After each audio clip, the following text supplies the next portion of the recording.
Welcome to my YouTube channel.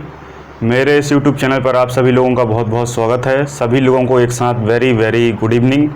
आज हम बात करेंगे जेल पहरी के प्रीवियस पेपर पर डिस्कशन, ठीक है। तो आज हम जेल पहरी के पुराने पेपर को डिस्कस करने वाले हैं कि पुराने पेपर में पिछली बार कौन कौन से क्वेश्चन पूछे गए थे।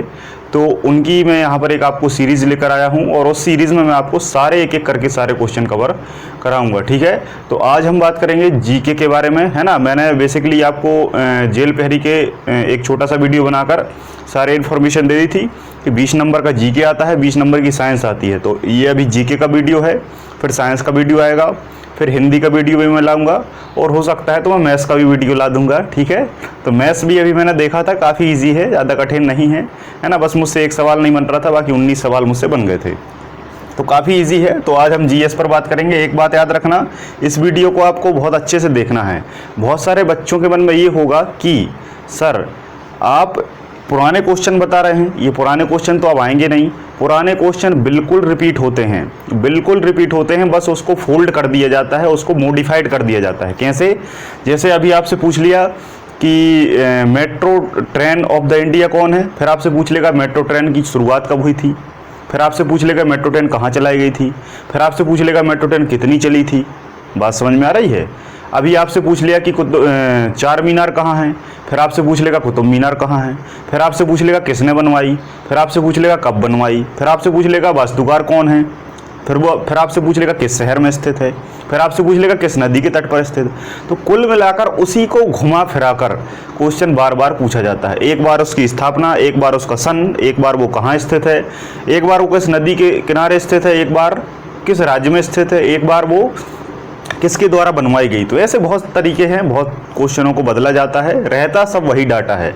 तो हम कुल मिलाकर सारे सेटों को कवर करेंगे और उससे आने वाले जितने भी आसपास के क्वेश्चन हैं, एक क्वेश्चन में कम से कम 5 से 8 क्वेश्चन कवर कराने की मैं यहाँ पर कोशिश करूँगा। इससे ज़्यादा भी हो सकते हैं, तो थोड़ा सा तैयार होकर बैठे, क्योंकि यहाँ पर मैं आपको बहुत गहराई से डाटा देने वाला हूँ, है ना। तो उस डाटा को आपको बहुत अच्छे से नोट्स बनाते चलना है, क्योंकि ऐसा डाटा सामान्य तौर पर आपको बुकों में मिलने वाला नहीं है।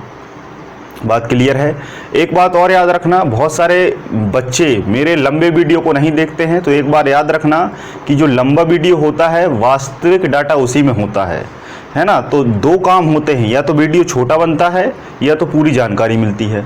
या तो आप छोटा सा वीडियो देख लीजिए या तो आप पूरी जानकारी ले लीजिए। तो जो आपको बेहतर लगे तो वो आप कर सकते हैं, है ना। तो दोनों टाइप से मैं वीडियो बनाता हूँ, छोटा वीडियो भी बनाता हूँ, उसमें शॉर्टेस्ट जानकारी होती है, और जो लंबा वीडियो होता है उसमें मैं हर एक चीज़ को डिटेल से पढ़ाता हूँ, और जो डिटेल से पूरा पढ़ लेता है सिलेक्शन उसी का होता है।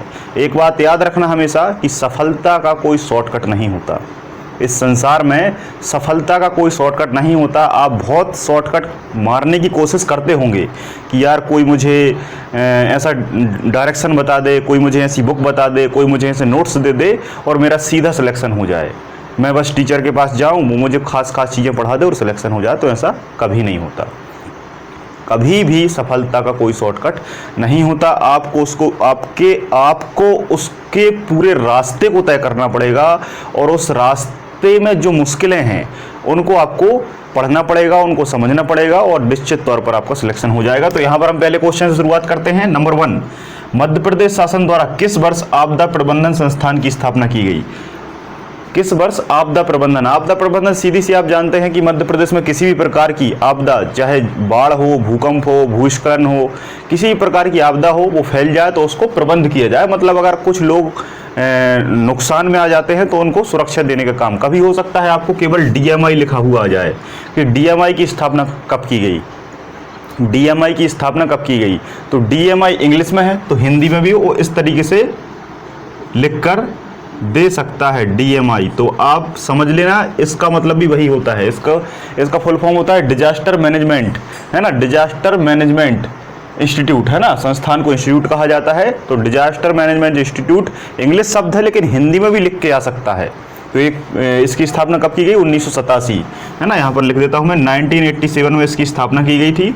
अब इसकी संभावना क्या है? आप पूछ सकता है कि ये कहाँ स्थित है। तो ये भोपाल में स्थित है। कहाँ स्थित है?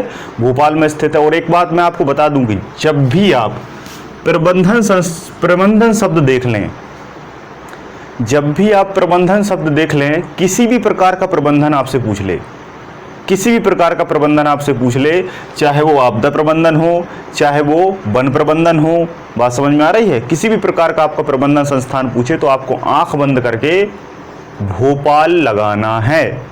क्या लगाना है? भोपाल, केवल एक को छोड़कर, है ना, आईआईएम को छोड़कर, क्योंकि आईआईएम आपको पता है आईआईएम कहाँ है, इंदौर में है आईआईएम, और IIT Indian institute of management, है ना, तो मैनेजमेंट जो है इसी को हिंदी में प्रबंधन कहा जाता है। तो केवल Indian institute of management IIM कहाँ है, इंदौर में, बाकी सारे प्रबंधन संस्थान भोपाल में स्थित है। तो आंख बंद करके भोपाल लगाना है। तो ये भी कहाँ स्थित है? भोपाल में स्थित है। नेक्स्ट हम बात करते हैं मेट्रो मैन। ये क्वेश्चन भी पूछा गया था, है ना, ये क्वेश्चन भी जेल प्रहरी के पहले पेपर में पूछा गया था। फर्स्ट शिफ्ट का ये पेपर था, उसमें पूछा गया था कि भारत का मेट्रो मैन हम किसे कहते हैं। तो ये आप जानते होंगे, बहुत सिंपल सा क्वेश्चन था। श्रीधरन, है ना, भारत का मेट्रो मैन श्रीधरन को कहा जाता है। अब मेट्रो ट्रेन से बहुत सारे और भी क्वेश्चन बन सकते हैं, जैसे आपसे पूछ ले कि मेट्रो ट्रेन की शुरुआत कब हुई, है ना, मेट्रो ट्रेन की शुरुआत, या आपसे पूछ ले कि मेट्रो ट्रेन के पहले भारत में पहली ट्रेन कब चली, है ना, तो भारत में पहली ट्रेन आपको पता होगा कि 1853 में चली गई थी, डलहौजी द्वारा चलाई गई थी, है ना। पहली ट्रेन थी, मुंबई से ठाणे के बीच चली गई थी, जिसकी जो लंबाई है 34.32 किलोमीटर थी, जिसमें 3 ट्रेन इंजन लगे हुए थे, सिंध, साहिबा और सुल्तान, जिनमें 3 इंजन थे, सिंध, साहिबा और सुल्तान। और इस ट्रेन का नाम क्या था? इस ट्रेन का नाम था ब्लैक ब्यूटी, है ना। इस ट्रेन का नाम क्या था? Black beauty. इसका एक और नाम है जो आप मुझे कमेंट सेक्शन में बताएंगे, ठीक है, कि जो पहली ट्रेन चली थी उसका नाम ब्लैक ब्यूटी था और उसका एक और नाम था, तो वो आप मुझे बताएंगे, है ना। अगर मेट्रो ट्रेन की बात करें तो इसको सबसे पहले भारत में 1984 में चलाया गया। किसने? श्रीधरन के द्वारा। कहाँ से कहाँ? टोलीगंज से दमदम के बीच। टोलीगंज कहाँ पड़ता है? कलकत्ता में, है ना। तो कलकत्ता में मेट्रो ट्रेन बनी, ये सब जानते हैं, लेकिन टोलीगंज में बनी और दमदम तक चली, ये कम लोग जानते हैं। कितनी चली? ये चली थी लगभग 27.39, है ना, 27.39 किलोमीटर इसको चलाया गया था टोलीगंज से दमदम के बीच श्रीधरन द्वारा। और इसमें 12 रुपये किराया था। इसमें कितना? 12 रुपये किराया था। इसके बाद दूसरी मेट्रो ट्रेन चली। दूसरी मेट्रो ट्रेन 2002 में चली, दिल्ली में चली, और ये आपका शहादरा से हजारी के बीच चलाई गई थी, है ना। दिल्ली में एक जगह पड़ती है शहादरा से हजारी थोड़ा सा मुझे अभी क्लियर नहीं है। शहादरा से हजारी के बीच चलाई गई। और इस ट्रेन को 2 कंपनियों ने चलाया था। एक आपकी रोटेम कंपनी थी जो कोरिया की थी, और एक आपकी मिसिसिपी कंपनी थी जो जापान की कंपनी थी। तो इस तरीके से बहुत सारे क्वेश्चन आपसे पूछे जा सकते हैं, तो इनको आपको याद रखना है, ठीक है। नेक्स्ट हम बात करते हैं ध्रुपद समारोह कहाँ आयोजित होता है। ध्रुपद समारोह जितने भी हैं, है ना, एक प्रकार का ये सम्मेलन, कॉन्फ्रेंस ही समझ लो आप लोग। तो ध्रुपद समारोह कहाँ होता है? भोपाल में होता है। ध्रुपद समारोह भोपाल में होता है। अब आपसे ये पूछा जा सकता है कि तानसेन समारोह कहाँ होता है। तानसेन समारोह इसी पेपर में पूछा गया था अगले शिफ्ट में, तो ये ग्वालियर में होता है, ठीक है। आपसे पूछा जा सकता है कि टेपा समारोह कहाँ होता है, तो ये उज्जैन में होता है। आपसे पूछा जा सकता है कि अलाउद्दीन समारोह कहाँ होता है, तो ये सतना में होता है ना। आपसे और क्या पूछा जा सकता है? आपसे पूछा जा सकता है पद्माकर समारोह कहाँ होता है, तो ये सागर में होता है, ठीक है। आपसे पूछा जाता है कि सांस्कृतिक समारोह कहाँ होता है ना। आपसे पूछा जा सकता है कि मालवा समारोह कहाँ होता है ना। तो मांडू, उज्जैन, इंदौर, ऐसे 3-4 जगह होता है मालवा समारोह, ठीक है। तो इस तरीके से बहुत सारे समारोह हैं और इनका क्या है, आयोजन होता रहता है। तो इनको आपको एक बार देख लेना है। इसका मतलब ये है कि जब मैं किसी क्वेश्चन को बताऊं तो आपको उसके पास वाले जितने भी क्वेश्चन हैं, यहाँ देखो, एक क्वेश्चन आपको समारोह का मिल गया, सारा समारोह खत्म कर दो आज ही। मेट्रो का मेट्रो का क्वेश्चन मिल गया, सारी मेट्रो खत्म कर दो। बात समझ में आ रही है? ये आपको करना है। तो इतने 20-20 क्वेश्चन करके मैं सारे जितने भी क्वेश्चन लाऊंगा तो उनके सारे टॉपिक आपको पूरे खत्म करना है। जैसे रेलवे का टॉपिक मेरा डाला हुआ है, रेलवे के टॉपिक को आप मेरे वीडियो प्लेलिस्ट में जाकर देखेंगे तो उसमें मैंने कुछ नहीं छोड़ा है। एक बार उस वीडियो को आप देख लेंगे तो रेलवे की इतनी जानकारी आपको मिल जाएगी जितना कि आपने कभी जीवन में नहीं पढ़ा होगा, ठीक है। तो नेक्स्ट क्वेश्चन की हम बात करते हैं कि शुभंकर प्राप्त नेशनल पार्क कौन सा है। ऐसा मध्य प्रदेश का कौन सा नेशनल पार्क या राष्ट्रीय उद्यान है जिसे शुभंकर प्राप्त हुआ है। ये बहुत मोस्ट इंपोर्टेंट क्वेश्चन है, ठीक है। तो ये जो क्वेश्चन है ये आप सभी लोग जानते हैं इसका answer. Kanha Kisli national park है, कान्हा किसली नेशनल पार्क है, और इसी में शुभंकर बनाया गया है ना। किसको बनाया गया है? भूर सिंह, एक बारहसिंगा है जिसका नाम क्या रखा गया है? भूर सिंह, मैस्कॉट बनाया है ना। इंग्लिश में शुभंकर को मैस्कॉट कहते हैं, है ना। तो आप इसको कमेंट करके बताएंगे कि ये जो भूर सिंह बारहसिंगा है, ये मैस्कॉट किसके द्वारा तैयार किया गया? एक व्यक्ति हैं जिनने इसको शुभंकर को तैयार किया है, उसका क्वेश्चन का आंसर आप मुझे देंगे, और इसके अलावा जितने भी कान्हा किसली के क्वेश्चन है वो मैं आपको बताऊंगा। ठीक है, तो कान्हा किसली पे बात कर लेते हैं। मध्य प्रदेश का सबसे पहला नेशनल पार्क अगर आपसे पूछा जाए तो कान्हा किसली है। अगर आपसे पूछा जाए कि मध्य प्रदेश का सबसे बड़ा नेशनल पार्क आपसे पूछा जाए तो भी कान्हा किसली है। कहाँ स्थित है? ये आपका मंडला जिले में स्थित है। ये कहाँ स्थित है? मंडला जिले में स्थित है। ये आपसे पूछ ले किस संभाग में स्थित है, कई बार आ सकता है। जबलपुर संभाग में स्थित है। कितना बड़ा है? 940 वर्ग किलोमीटर बड़ा है। कितना बड़ा है? 940 वर्ग किलोमीटर ये नेशनल पार्क बड़ा है, और इसकी स्थापना 1933 में अभ्यारण्य के रूप में हुई थी। 1955 में नेशनल पार्क बना था, और 1973-74 में से टाइगर प्रोजेक्ट का दर्जा दिया था, टाइगर रिजर्व घोषित किया गया था। इसमें सर्वाधिक बाघ है, एक बात याद रखना, सर्वाधिक बाघ हैं।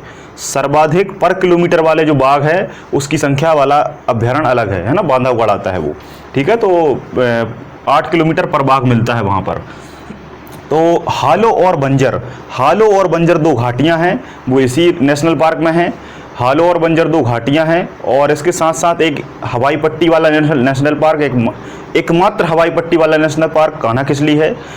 सनसेट किस नेशनल पार्क में स्थित है? तो इसी नेशनल पार्क में स्थित है। उस सनसेट का नाम क्या है ये आप मुझे बताएंगे। सनसेट वाला एक ही सनसेट समझते हो ना, सूर्यास्त, तो सनसेट का एक मनोरंजन दृश्य दिखाई देता है इसी नेशनल पार्क में। उस सनसेट का नाम क्या है ये आप मुझे कमेंट सेक्शन में बताएंगे, जो कि नेशनल पार्क कान्हा किसली में स्थित है। तो जितने भी क्वेश्चन हैं वो मैंने आपको यहाँ पर करा दिए हैं। बारहसिंगा हो गया। एक चीज़ और याद रखना, जो आपका राज्य की पक्षी है दूधराज, जिसे हम पैराडाइज फ्लाई कैचर भी कहते हैं, जिसे हम शाह बुलबुल भी कहते हैं, है ना, तो वो आपका ब्रेडरी प्रजाति का इसी नेशनल पार्क में पाया जाता है। बात क्लियर है? तो आई होप यहाँ पर आपको सारे क्वेश्चन समझ में आ गए होंगे। ठीक है, हम नेक्स्ट बात करते हैं रानी विक्टोरिया की स्वर्णिम जयंती मनाने हेतु। नेक्स्ट क्वेश्चन है ये, रानी विक्टोरिया की स्वर्णिम जयंती मनाने हेतु निर्मित किए गए यूनेस्को स्थल का नाम बताइए, है ना। रानी विक्टोरिया की जो जयंती है उसको मनाने के लिए भारत का ऐसा कौन सा स्थल है जिसे नामित किया गया है? पहला ऑप्शन था विक्टोरिया मेमोरियल, सारे लोग यही लगा के आ गए थे। सही ऑप्शन क्या था? छत्रपति शिवाजी टर्मिनस ये स्टेशन है, आपको पता है मुंबई में स्थित है, और इसी को यूनेस्को में सम्मिलित किया गया है, और इसी को नामित किया गया है किसके लिए? रानी विक्टोरिया के स्वर्णिम जयंती मनाने के लिए। अब आप सोचेंगे कि यार नाम तो छत्रपति शिवाजी के नाम पर है, फिर विक्टोरिया के लिए क्यों ये नामित किया गया है? वो इसलिए नामित किया है क्योंकि इस छत्रपति शिवाजी टर्मिनस का पुराना नाम बीटी था। बीटी टर्मिनस, बीटी का मतलब होता है विक्टोरिया टर्मिनस। मैंने आपको बताया था पहली ट्रेन जब चली थी वो इसी स्टेशन से चली थी, महारानी विक्टोरिया के नेतृत्व में चली थी, और महारानी विक्टोरिया ने पहला स्टेशन बनाया था बीटी, है ना, आपने सुना होगा कई बार मुंबई में बीटी पड़ता है, तो विक्टोरिया टर्मिनस को बीटी कहा जाता है, और उसी का नाम हमने छत्रपति शिवाजी किया हुआ है। तो याद रखना इस चीज़ को। रेलवे की और सारी जानकारी मैं आपको बता चुका हूँ, चाहे तो आप प्लेलिस्ट में जाकर वीडियो देख लेंगे तो उसमें आपको सारा क्लियर हो जाएगा। नेक्स्ट हम बात करते हैं गरीब मजदूर के लिए बिजली सब्सिडी की एक योजना लाई गई है ना। गरीबों के लिए एक योजना लाई है सरकार, जिसमें बिजली उसमें एक प्रकार से मुफ्त ही दी जाएगी, है ना। 200 रुपये उसमें बिल आएगा आपका, है ना, जो बीपीएल कार्ड धारक हैं उनके लिए। तो उस योजना का नाम क्या है आप सभी लोग बहुत अच्छे से जानते हैं, बहुत सारे लोगों को तो कार्ड भी बन चुका होगा, संबल योजना, है ना। संबल योजना, संबल कार्ड बनता है, 2018 की ये बात है। पूछा जा सकता है कि संबल योजना कब आई, तो अब आएगा 2018। ठीक है, तो ये बिजली के लिए है। पूछा जा सकता है कि संबल किससे संबंधित है? बिजली से संबंधित है। किसके लिए है? गरीबों और मजदूरों के लिए है। तो आई होप यहाँ तक आपको समझ में आ गया होगा। नेक्स्ट हम बात करते हैं मौलिक अधिकारों एवं आर्थिक कार्यक्रमों की मांग किस अधिवेशन में, कांग्रेस के किस अधिवेशन में हुई थी? कांग्रेस के बहुत सारे अधिवेशन मैंने आपको पढ़ाए हैं, है ना। कांग्रेस के बहुत सारे अधिवेशन मैंने आपको पढ़ाए हैं और हिस्ट्री में शायद इसका वीडियो भी डला हुआ है प्लेलिस्ट में। तो आपसे कभी भी पूछा जाए कि मौलिक अधिकारों की मांग पहली बार किस अधिवेशन में हुई, तो कराची अधिवेशन में। कौन सा अधिवेशन में? कराची अधिवेशन में। अब आपसे पूछा जा सकता है कि कराची अधिवेशन कब हुआ था, तो 1931 में हुआ था। किसके नेतृत्व में हुआ था? सरदार पटेल जी के नेतृत्व, सरदार वल्लभ भाई पटेल, है ना, जिन्हें लौह पुरुष के नाम से जानते हैं, और बारदौली की महिलाओं ने इन्हें सरदार की उपाधि दी थी, है ना। तो आप बहुत अच्छे से जानते होंगे, विट्ठल भाई पटेल इनके बड़े भाई थे और सरदार वल्लभ भाई पटेल ये छोटे भाई थे। तो कराची में 1931 में ये अधिवेशन हुआ कांग्रेस का, और सरदार जी ने पहली बार अध्यक्षता करते हुए कहा कि नहीं, और सब तो ठीक है, मौलिक अधिकार फंडामेंटल राइट चाहिए। साथ साथ एक बात और कह दी, आर्थिक कार्यक्रमों की बात कही गई। आर्थिक कार्यक्रमों के बारे में बहुत सारे लोग नहीं जानते, तो याद रखना कराची में ही बात की गई थी। अब कराची पाकिस्तान में पड़ता है, उस समय भारत का हिस्सा था। नेक्स्ट क्वेश्चन बात करते हैं 2018 में कालिदास सम्मान, है ना, ये तो बहुत सामान्य सी बात है, आप लोगों ने रट लिया होगा। एंजुली एला मेनन, है ना, नाम आप जानते होंगे। एंजुली एला मेनन को 2018 में कालिदास सम्मान दिया गया था। आप कमेंट करके ये बता दें कि कालिदास सम्मान की शुरुआत किस वर्ष हुई थी और पहला कालिदास सम्मान किसे मिला था, ये कमेंट में आप मुझे बता देंगे। नेक्स्ट मोस्ट इंपोर्टेंट ये एडवांस क्वेश्चन है। कमल मंदिर किस धर्म को समर्पित है? कमल मंदिर किस धर्म को समर्पित है? कमल मंदिर, अब अगली बार क्वेश्चन क्या आ सकता है कि लोटस मंदिर, ऐसा लिखा रहता है, लोटस मंदिर। कमल मंदिर किसको समर्पित है? उसी को कहा जाता है लोटस मंदिर। तो जिसने एक रट लिया है वो दूसरा नहीं समझ पाएगा, तो बात एक ही है, किसको समर्पित है ये, किस धर्म को समर्पित है? तो बहाई धर्म को। बहाई धर्म कभी किसी ने सुना भी नहीं होगा सपने में कि बहाई धर्म भी होता है ना। मैंने सारे धर्म पढ़ाए लेकिन बहाई धर्म नहीं पढ़ाया, क्योंकि ये उतना बड़ा धर्म नहीं है। तो लोटस मंदिर, कमल मंदिर दिल्ली में स्थित है। कहाँ स्थित है? दिल्ली में स्थित है। किस धर्म के लिए समर्पित है? बहाई धर्म के लिए समर्पित है। किस धर्म के लिए समर्पित है? बहाई धर्म के लिए। बहाई धर्म की स्थापना की किसने की थी? बहाउल्लाह के द्वारा इसकी स्थापना की गई थी। और ये कैसा धर्म है? एक ईरानी धर्म है। एक कैसा धर्म है? ईरानी धर्म है। ठीक है, अब आप बताएंगे कि लोटस मंदिर की ऊंचाई कितनी है, लोटस टेम्पल की ऊंचाई कितनी है, ये आप बताएंगे कमेंट सेक्शन में। और किसने बनवाया ये भी बता दें तो और अच्छा होगा। कुछ क्वेश्चन मैं आपको भी दूंगा, क्योंकि आप जब अपने से ढूंढेंगे तो आप देखो, मैं यहाँ पर बहुत सारी चीज़ें बताता जा रहा हूँ। कान्हा किसली के बारे में मैंने पूरा बता दिया, आपको याद नहीं हुआ होगा, लेकिन मैंने शुभंकर के बारे में पूछा, आप उसको ढूंढेंगे, सर्च करेंगे, उसके बारे में डिटेल से पढ़ेंगे तो निश्चित तौर पर वो आपको ऐसे ही याद हो जाएगा, और उसके साथ साथ 2-4 फैक्ट और याद कर लेंगे आप। तो 90% मैं यहाँ से आपको डाटा दूंगा और 10% आपको ढूंढना है, क्योंकि एक से भले दो, जब दोनों तरफ से मेहनत होगी तभी बात बनेगी। कमल मंदिर के बारे में मैंने आपको बता दिया, बहाई धर्म। ठीक है, 9वें नंबर का क्वेश्चन है, 2017 दुनिया का सबसे पुराना शैवाल कहाँ प्राप्त हुआ? 2017 में ये खोज हुई थी, 2017 में ये खोज हुई थी कि विश्व का या दुनिया का सबसे पुराना शैवाल का जीवाश्म, इंग्लिश में इसको कहेंगे फॉसिल ऑफ द एल्गी, है ना, fossil of the algae, world largest algae fossil कहाँ मिला? कहाँ मिला? तो आप क्या बता देंगे? चित्रकूट। आप क्या बता देंगे? चित्रकूट बता देंगे। ठीक है, चित्रकूट में ये मिला। अब इसमें एक क्वेश्चन बनता है शैवाल से क्वेश्चन बन सकता है कि शैवाल की खोज किसने की? ठीक है, शैवाल की खोज किसने की? शैवाल के अध्ययन को क्या कहते हैं? फाइकोलॉजी कहा जाता है ना। बटलर साहब थे, ठीक है, जिन्होंने शैवाल के बारे में बताया था। शैवाल बहुत सारे प्रकार की होती है, नीलहरित शैवाल है, ठीक है। लाल सागर लाल क्यों होता है? उसमें भी एक शैवाल होती है जिसका नाम क्या है? जल्दी से बताइए कमेंट सेक्शन में कि लाल सागर लाल होता है किस शैवाल के कारण?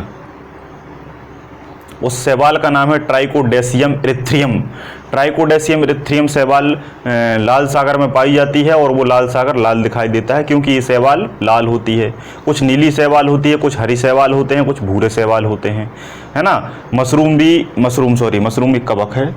तो शैवाल, एक बॉल बॉक्स भी शैवाल होता है, ऊडोगोनियम भी शैवाल होता है ना। ऐसे बहुत सारे शैवाल होते हैं। तो शैवाल के बारे में मैंने एक वीडियो बना दिया है, वो आप जाकर देख लेंगे। ठीक है, बात करते हैं जीवाश्म की। जीवाश्म से एक ही क्वेश्चन आता है कि जीवाश्म का अध्ययन क्या कहलाता है? तो जीवाश्म का अध्ययन पैलेंटोलॉजी कहलाता है। जीवाश्म का अध्ययन पैलेंटोलॉजी कहलाता है। एक बात याद रखना, जीवाश्म दो होते हैं, जंतु जीवाश्म और पादप जीवाश्म। ठीक है, एनिमल फॉसिल और प्लांट फॉसिल। एनिमल फॉसिल को कहा जाता है पैलेंटोलॉजी और प्लांट फॉसिल को कहा जाता है पैलियोबॉटनी। पैलियोबॉटनी। तो इन चीज़ों को याद रखना। अब कमेंट में आप ये बता देंगे कि जीवाश्म की खोज किसने की थी और जीवाश्म की खोज किसने की, और कुछ और एक दो फैक्ट बताएं तो और अच्छा रहेगा। बात कर लेते हैं चित्रकूट पर। आप जानते हैं सबसे बड़ा क्वेश्चन आता है कि चित्रकूट किस नदी के तट पर बसा है, तो चित्रकूट मंदाकिनी नदी के तट पर बसा है। मंदाकिनी नदी का दूसरा नाम क्या है, ये आप कमेंट सेक्शन में मुझे बताएंगे। मंदाकिनी नदी को अन्य किस नाम से जाना जा सकता है? हो सकता है कभी पूछ लिया जाए कि चित्रकूट किस नदी के किनारे है और मंदाकिनी ऑप्शन में ना हो, तो आपको पता होना चाहिए। मंदाकिनी नदी का उद्गम और मिलन बता देंगे तो और अच्छा होगा। चित्रकूट आपका सतना में पड़ता है। सतना जिला आपको पता है कि मैयर के लिए प्रसिद्ध है ना। मैयर में गोल मठ स्थित है और वहाँ पर अलाउद्दीन संगीत एकेडमी भी स्थित है ना, और माँ शारदा मंदिर भी स्थित है, और वहीं पर अलाउद्दीन समारोह भी आयोजित किया जाता है, और ये सतना में पड़ता है, ये बात आप जानते हैं। नेक्स्ट हम बात करते हैं 10वें क्वेश्चन की। राज्य आनंद संस्थान निवास के अध्यक्ष कौन होते हैं, है ना। एक आनंद विभाग बनाया गया है, कुल मिलाकर बात यह है, आनंद विभाग बनाया गया है जिसका काम है लोगों को आनंद देना। आनंद देने का मतलब लोगों के काम करना, लोगों के कार्य करना, ठीक है। तो आनंद विभाग का जो मुख्यालय है, मतलब जो प्रमुख हैं वो होते हैं मुख्यमंत्री, है ना, राज्य के मुख्यमंत्री। तो राज्य में जहां भी आनंद विभाग है उसका हेड कौन होगा? मुख्यमंत्री होगा। अब मुख्यमंत्री के पद पर जो व्यक्ति है सो वो रहेगा, ठीक है, चाहे बदल भी सकता है। पहले कमलनाथ जी थे, अब शिवराज जी हैं। 11 की बात करें, दीप से दीप जले रचना के रचयिता कौन है? बहुत अच्छे से जानते हैं आप, माखनलाल चतुर्वेदी जी हैं। माखनलाल चतुर्वेदी जी हैं, है ना। सुभद्रा कुमारी चौहान समारोह जबलपुर में आयोजित किया जाता है।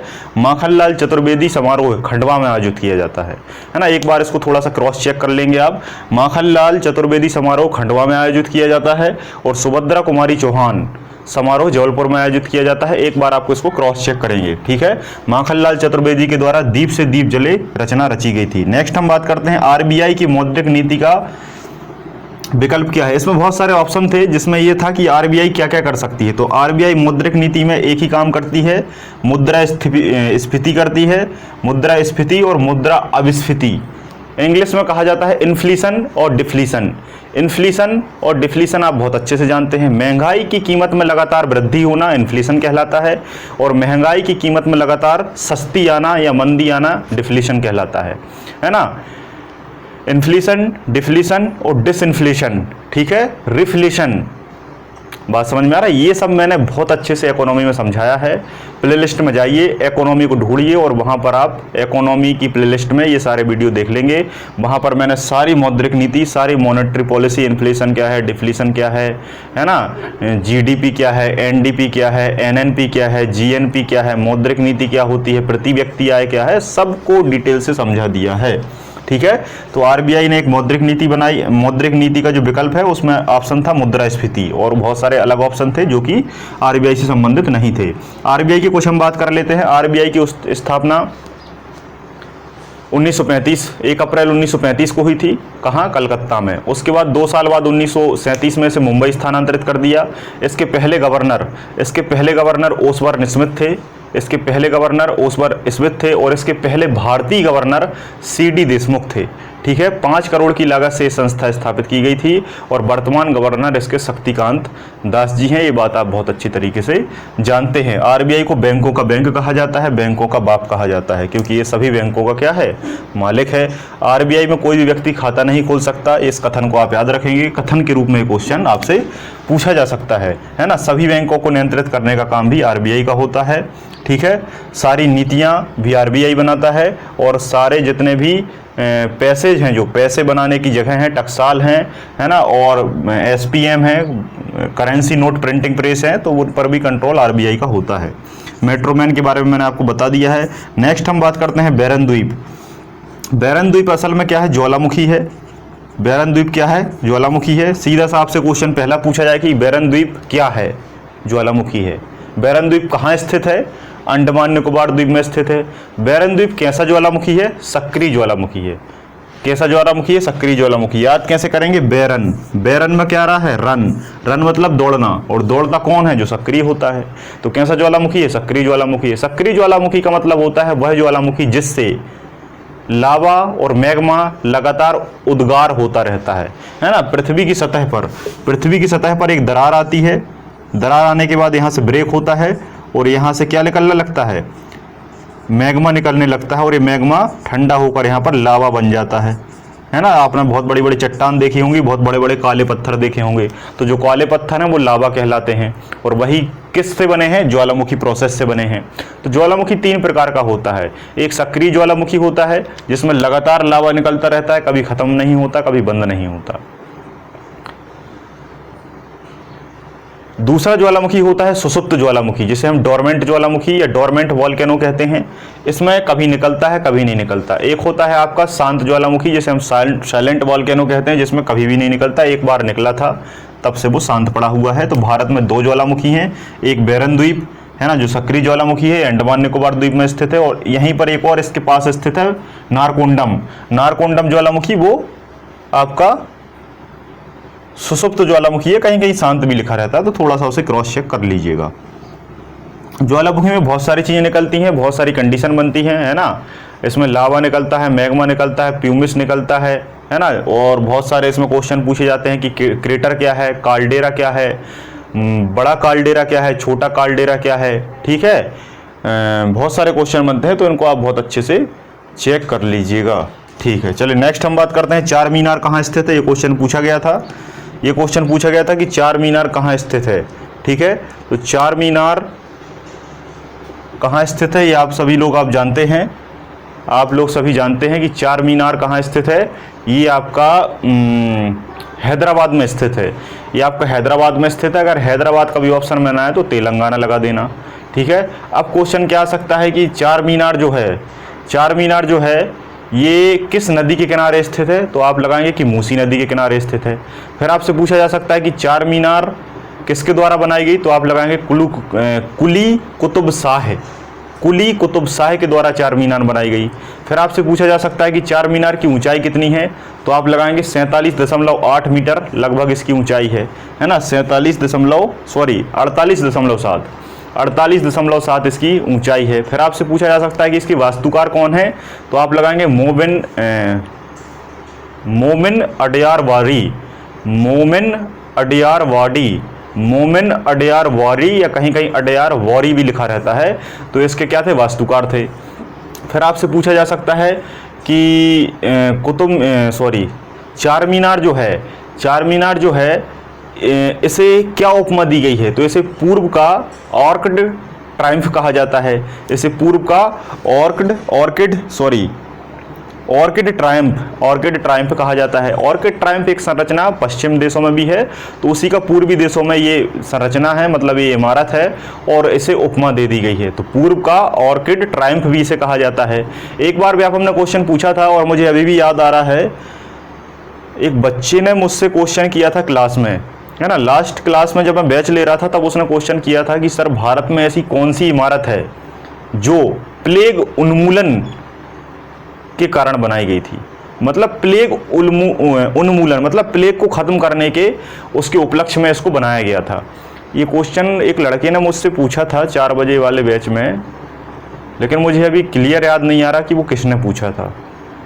अगर वो लड़का अगर ये क्वेश्चन देख रहा है या पढ़ रहा है, इस वीडियो को देख रहा है, तो वो कमेंट करके बता देगा कि सर मैंने ये क्वेश्चन पूछा था। तो उसने पूछा था कि सर ऐसी कौन सी इमारत है, तो वो यही इमारत है चार मीनार। तो चार मीनार प्लेग उन्मूलन के उपलक्ष्य में बनाया गया था।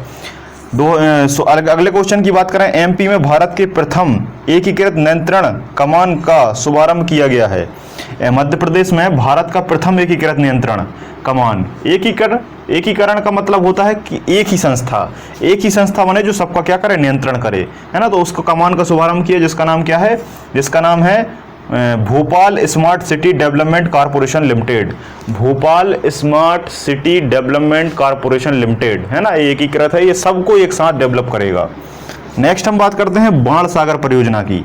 ये मोस्ट आईएमपी क्वेश्चन है, इससे क्वेश्चन आता ही रहता है।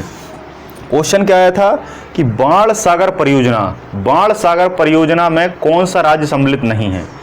सम्मिलित नहीं है। जब नहीं है आ जाता है तो क्वेश्चन यूपीएससी लेवल का हो जाता है। क्यों हो जाता है? क्योंकि इसमें आप तुक्का नहीं लगा सकते। जब आपको 3 और ऑप्शन पता होंगे, जब आप चौथे को निकाल पाएंगे जो नहीं है, तो आपको है पता होना जरूरी है, तब आप उसमें से नहीं है निकाल पाएंगे। ठीक है, तो इसमें 3 राज्य शामिल हैं। एक राज्य का नाम है मध्य प्रदेश, दूसरे नाम का राज्य है उत्तर प्रदेश और तीसरे नाम का राज्य है बिहार। छत्तीसगढ़ इसमें सम्मिलित नहीं है, महाराष्ट्र इसमें सम्मिलित नहीं है। दोनों में से कोई ऑप्शन मिले। इस पेपर में छत्तीसगढ़ ऑप्शन आया था, महाराष्ट्र आया तो आपको लगा देना है। अब सही डिटेल क्या है इसकी, डिटेल देख लीजिए। बाण सागर परियोजना 3 राज्यों को फायदा देती है। मध्य प्रदेश को 50%, उत्तर प्रदेश को 25%, बिहार को 25%। यह बाण सागर परियोजना मध्य प्रदेश के शहडोल जिले में स्थित है। मध्य प्रदेश के शहडोल जिले में स्थित है। शहडोल में एक गांव पड़ता है जिसका नाम है देवलोंद। शहडोल का एक गांव है जिसका नाम है देवलोंद। देवलोंद में इसको स्थापित किया गया है और ये सोन नदी पर बनी हुई है। बाण सागर परियोजना हाइड्रो इलेक्ट्रिक प्लांट है और ये सोन नदी पर बना हुआ है। सोन नदी के साथ साथ इसकी जो पावर क्षमता है वो 635 है ना, सॉरी 435 है। इसको थोड़ा सा क्रॉस चेक कर लीजिएगा, 435 है कि 635 है, 35 है, इतना कंफर्म हूँ मैं। तो 435 मेगावाट इसकी क्षमता है। इस बाण सागर परियोजना की जो ऊंचाई है वो लगभग 67 मीटर है। 67 मीटर इसकी ऊंचाई है। ठीक है, तो आई होप मैंने बाण सागर से आपको 2006 में इसको स्थापित किया गया था। 2006 में इस बाण सागर परियोजना को स्थापित किया गया था। तो सारे क्वेश्चन मैंने आपको बाण सागर परियोजना के यहाँ पर करा दिए हैं। किस नदी पर है, कब बनी, क्या बनी, कुछ कितनी ऊंचाई, सब बता दिया। हावड़ा ब्रिज, ये क्वेश्चन बहुत बार आता है कि हावड़ा जो ब्रिज है, पहली बात आपसे पूछा जाएगा कि हावड़ा ब्रिज कहाँ है, तो आप बताएंगे कलकत्ता में है। पिछली बार आया था। इस बार क्या पूछ लिया कि हावड़ा ब्रिज किस नदी पर है, तो आप क्या लगाएंगे, हुगली नदी पर। किस नदी पर है, हुगली नदी पर। ठीक है, अब आपसे पूछा जा सकता है कि हावड़ा ब्रिज का वर्तमान नाम क्या हो गया है, तो हावड़ा ब्रिज का वर्तमान नाम रविंद्र सेतु कर दिया गया है। हावड़ा ब्रिज का वर्तमान नाम रविंद्र सेतु कर दिया गया है। अगले एग्जाम में आपसे पूछ लेगा कि रविंद्र सेतु किस नदी पर है ना, तो आपको हावड़ा ब्रिज तो पता है, तो रविंद्र सेतु जब नाम आएगा तो आप थोड़े से कंफ्यूज हो जाएंगे। तो बात वही है, हावड़ा ब्रिज भी उसी पर है, रविंद्र सेतु भी उसी पर है। नाम इसका बदल दिया गया है, लगभग 1665 में ये नाम बदला था, है ना। 1665 में नाम बदला, सॉरी 1665 नहीं यार, 1965 है ना। मैं भी कहाँ 1600 की बात करने लगा, है ना। तो इतना समझ जाया करो, कभी कभी निकल जाता है। तो 1965 में इसका नाम बदला गया था और 1943 में इसको बनाया गया था। ठीक है, और इसकी जो लंबाई है वो 705 मीटर है ना। लगभग बहुत सारी पुस्तकों में 1 किलोमीटर लिखा रहता है, लेकिन 705 मीटर इसकी एग्जैक्ट लंबाई है। और एक कंटीलेटर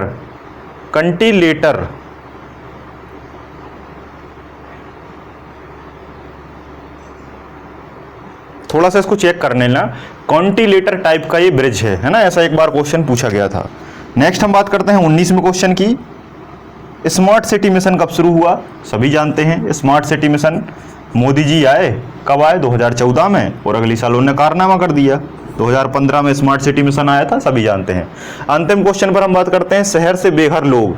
शहर में जो लोग हैं वो बेघर हो चुके हैं, उनको आश्रय प्रदान करने के लिए एक योजना आई है।